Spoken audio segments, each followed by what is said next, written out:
Good evening, everyone, and apologies that I'm not there with you on this auspicious occasion. I have so many people to thank, but thank you very, very much for this wonderful honor of being awarded the Naledi Lifetime Achievement.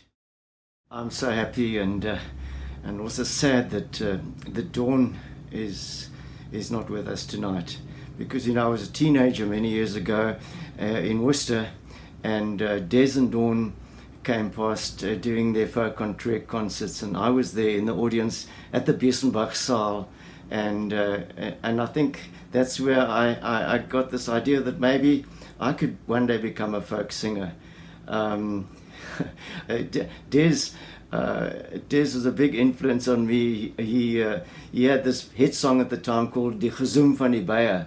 And I was really taken with this song, so I thought it'd be a good idea for me to perform it at the school's debating society. So, the logic of the song was kind of like, it went die boer bokke boer, and die blesbokke bles, and die springbokke spring. And then, of course, when it got to kakalaka, I just followed the logic of the song, and I got banned. It was my first banning. Little did I know that in decades to come, I would be banned many more times. When I was in my early 20s and I started to write songs, I had no idea where this would take me. And I had the notion that, well, maybe one day when I'm much older, when I'm sort of maybe 70 years old, I would like to be able to have a recording and play that to my grandchildren and say, well, this is what your opa did when he was young. I decided to go to the Barleycorn Folk Club and record a live album. And those recordings became my first album, Bakgat. And I had no illusions that my songs were going to be played on the radio. And I also had no notion that I would become a professional performer, a songwriter, a maker of musicals. There are so many people that I have to thank, but I can only mention a few. My opa, who gifted me with my first little ukulele when I was 6 years old. My father, who brought home a guitar from the furniture shop where he worked.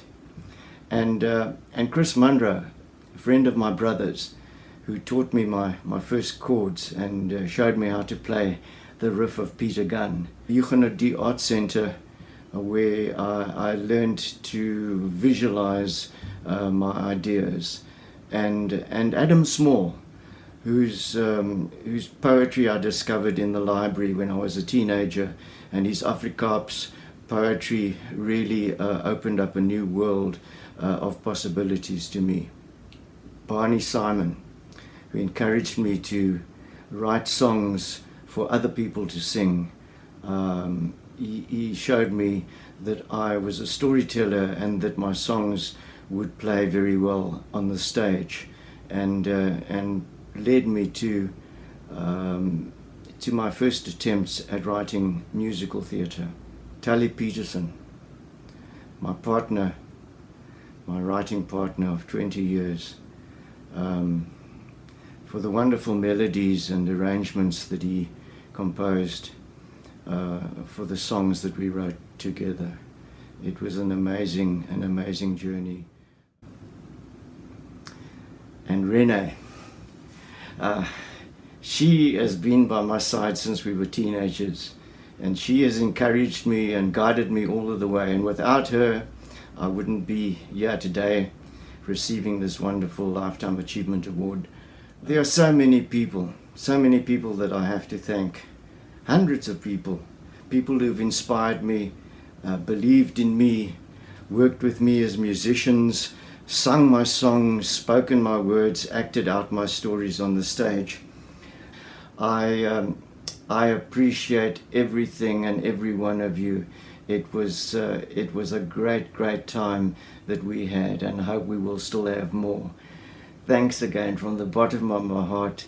This is truly an honor to receive this award tonight.